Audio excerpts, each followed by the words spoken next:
Good morning and welcome to another beginning drawing class.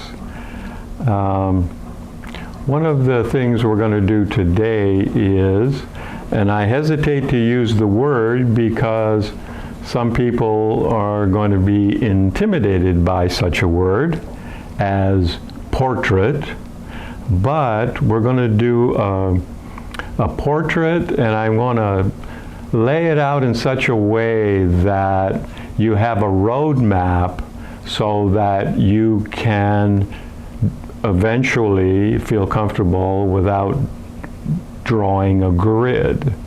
Now we're going to do it with a grid today because it's an easy way for you to understand the relationship, proportions between this and that. And so we're going to, you will have a picture of this finished product from the book that I'm using, and the grid system is 5 units wide and 7 units long. So if you look at, I've done a grid here. Now in this particular case, I've used, to keep it simple, I've used the unit of 1 inch. So 1 inch over and 1 inch down gives you a 1 inch square. So each square is a unit.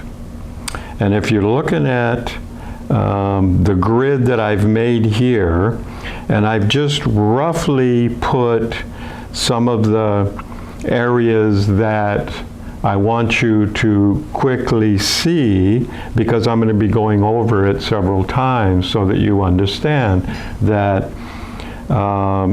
this is a very successful way to learn how to do something that for most people is a little intimidating and complex. But this is not a new system. If you go back to the Renaissance, some 500 years ago, they had a studio system where young people would spend 7 years developing a skill. And so when you look at early drawings from that period, you'll see that they used a grid. So the grid that we're using today is, if you look in here, it's 1, 2, 3, 4, 5 units wide, and 1, 2, 3, 4, 5, 6, 7 units long. And I've divided it down the middle, both for the width and the length. So the width is 2.5 units, of course, that's half of 5, right? And 3.5 units is half of 7, right? So there's your 2 center areas. Now, most people wouldn't think, if you haven't done any portraits, that your eyes are approximately halfway down your head. I know when I first was like, are you kidding me? Now, understand, this is a generic approach in the sense that you're learning some basic proportions on how to do a portrait, but everybody's different. For example, the units, and in a number of drawing books and drawing programs, you'll find that they're basically the same. If you're looking down here, I have a couple of X's here, that this is where the eyes go. So your eyes are like 1 unit wide and 1 unit over here, and then there's a space between the eyes of 1 unit. Now that's general, but if you look at, and I know you know different people, some people, their eyes are very close together, and other people, they're wider apart. So when you get to the point where you're actually doing a portrait of somebody, you need to keep those things in proportion if you want that portrait to look like that person. But generally speaking, you can use this guide to give you a portrait that looks reasonable, that looks in proportion. So I've just used this darker grid so that you can see, and when we go to the other one that I'm going to be actually drawing on, we'll go from there, and you probably won't see the grid as easily, but you'll have it in mind from this grid, which I've done darker. So again, excuse me, if you go down 1, 2, 3.5 units, then the eyes are right there in that half zone. And then if you go down to 1, 2, 3, 4, 5, the bottom of the 5th unit, or the top of the 6th unit, which is exactly the same place, that's where the nose is. And if you go down to the bottom of the chin, if you go up 1 unit, which would be the top of the 7th or the bottom of the 6th unit, that's the bottom of your lip, or a person's lip. So you have that. So we're just going over the way things are going to be set up on this next page that I'm going, and I think it's easier to see here than the lighter grid that I'm working on the next page. So now the other thing is your eyebrows are right above here, and this is 1, 2, 3 units down, so the bottom of the 3rd unit is where the eyebrows are going to be. And that's an important one because the top of the ear is also adjacent to the eyebrow and goes down to where the nose is, drawing that line across. So you've got that area that your ear is that goes from the bottom of the nose to the eyebrows. And then the nose, so we're talking units again, the nose is 1, 2, 3, 4, you can say 5 units, and then 1 unit wide. So it's down 5 units, and then it's 1 unit wide.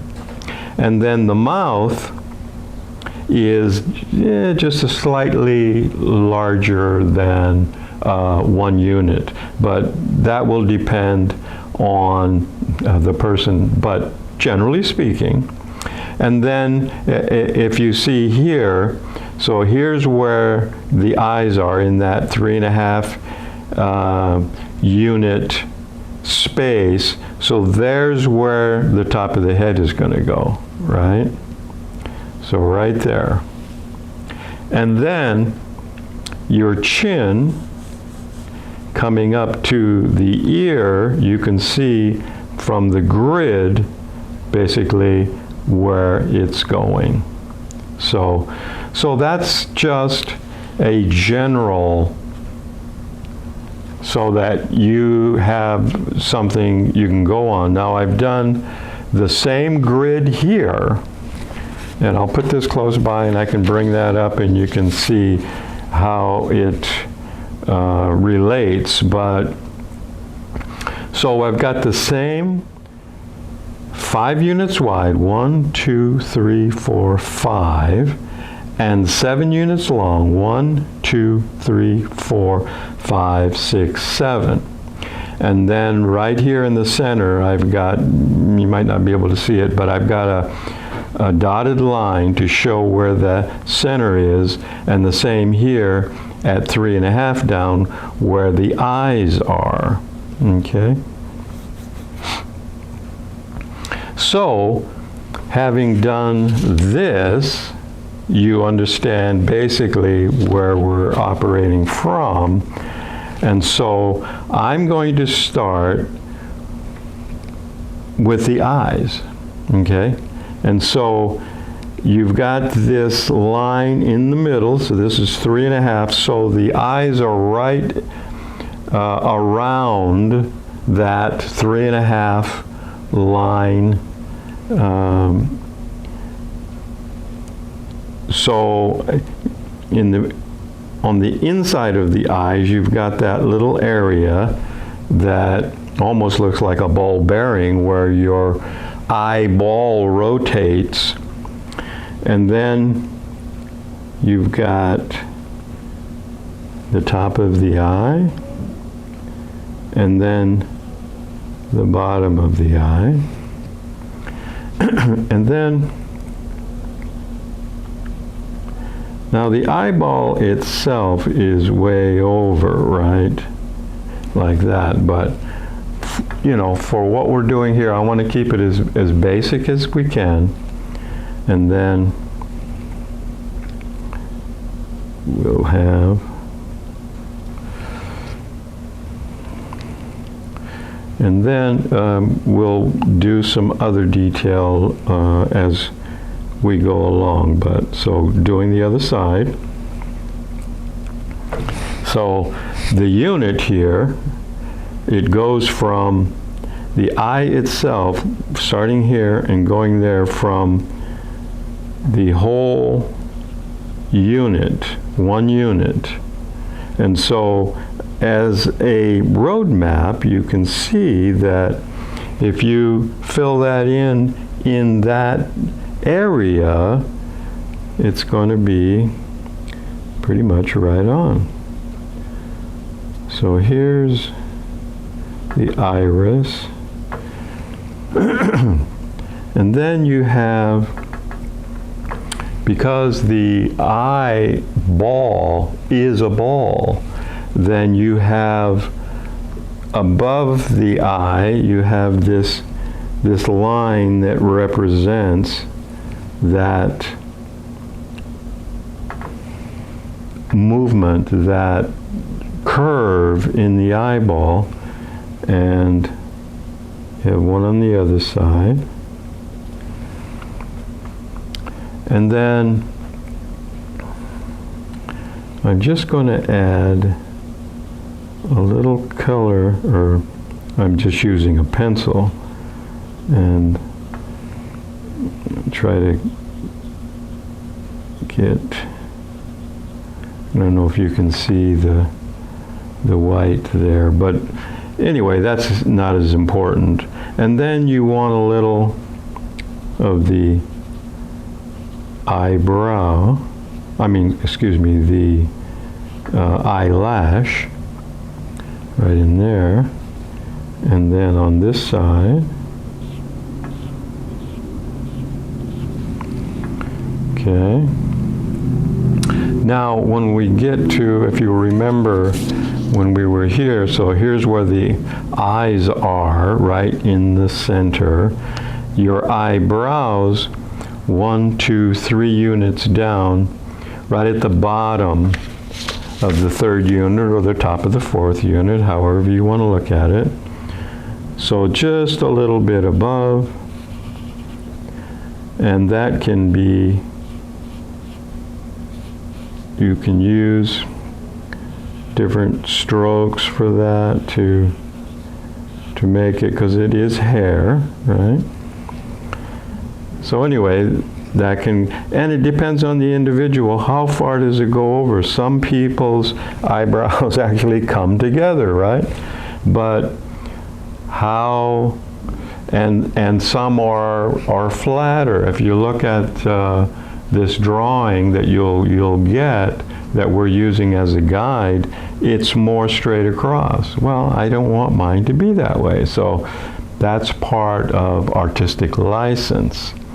So we've got the eyes, so that really helps to put everything else in proportion. And so we're going to come down here next then, and if you go 1, 2, 3, 4, 5 units, at the bottom of 5 units or the top of 6, we have the bottom of the nose.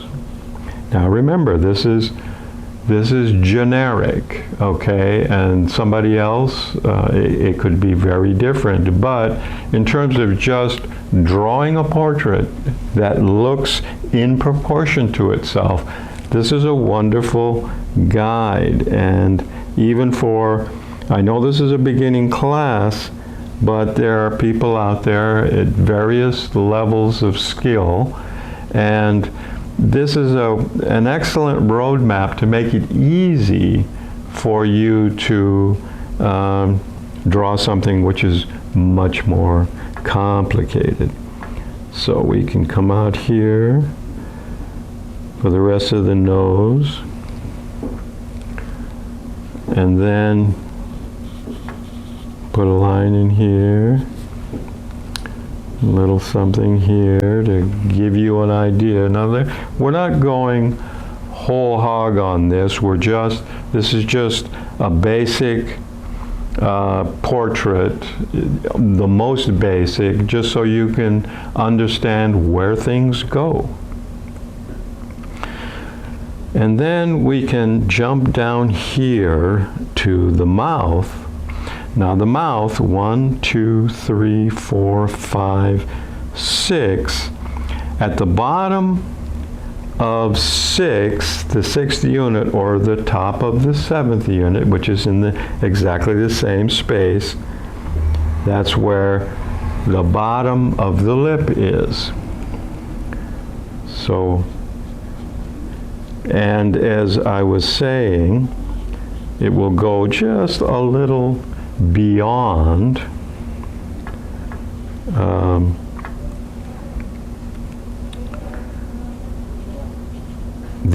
so this is, the width of, you might not be able to see it, but the width of the unit is 1 unit here, like the nose, right? So if you come straight down, it's going to go just a little bit beyond.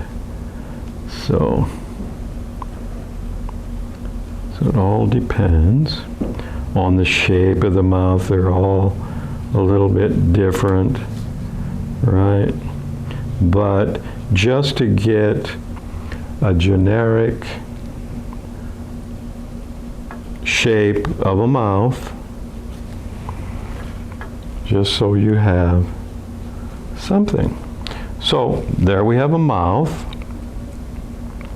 Now let's go to the chin, which begins right here in the middle. So that's 1, 2.5 units over, right? And then down at the bottom of unit 7. So we're going up here. Now, we've got the whole head as 5 units wide, okay? And if you're looking at where the ears are right here, I'm going to come in a little bit here, because you've got 1, 2, 3 units where the eyes are, and then you've got between 1/2 and a little bit more than 1/2 for the side of the head, okay? A little bit more. And then the ear, because you're looking at it straight on, is just not that wide, but that will encompass the total of 5 units across. So I'm going to go ahead and come down with the chin. Okay, and then over here, I'm going to come down with the chin. Now, obviously, as I've talked about before, drawing light to begin with, remember the principles. Very first one is observation, so you're looking at your subject, whether it's a drawing or a photograph or the real person.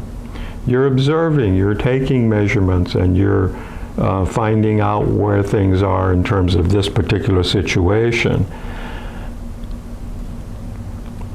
So we start with observation, then simple shapes, and then relationships. The relationship between the eyes and the nose and the mouth, and then drawing lightly, and then repetition. The more that you use this grid and draw the same portrait several times, pretty soon you don't need the grid anymore, because you know, hey, there's hey, right down in the middle here, right down in the middle, there's where the eyes go, and you know, but until you've been there and done that, it's something that you need to do to understand. So I'm drawing darker so that you can see it, but the bottom line is draw light to begin with, because if you don't put things where you want it, you want to be able to erase it, right? So, okay, so there we are.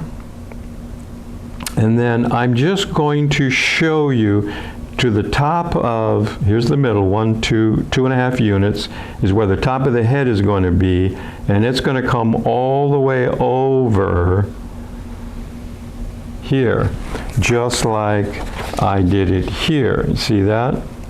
There's the top of the head. But because I want to put some hair in there, I don't necessarily want to do that right now. So the important thing is for you to know that that's where the top of the head is. So the ear, then you can come down like this, and that'll come up to the even with the eyebrows, okay? So here's an ear. And then the next thing, all we have to do is some hair. So the important thing here is to be able to use this guide, this grid in a way that makes it easy for you to know where things go. And that's, you know, the proportions for a portrait are really important in terms of getting that portrait to look like the person, right? So very, very important.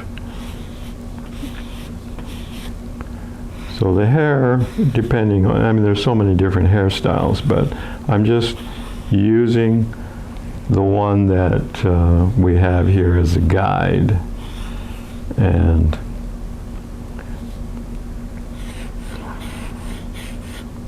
but draw lightly to begin with, that's so important. And I would be able to do that more if I was in an actual classroom situation, right?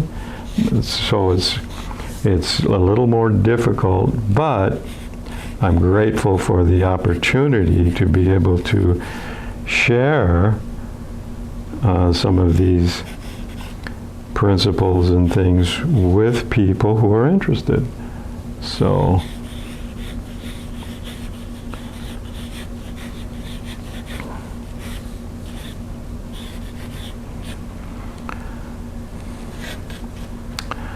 anyway, that's basically a very simple way to take something that's very complex using a grid. And what I want to do is, now that I have that, I just want to erase some of this so that you can see a little, because I don't know how much of the grid you can actually see. but this will hopefully make it look more like a basic portrait.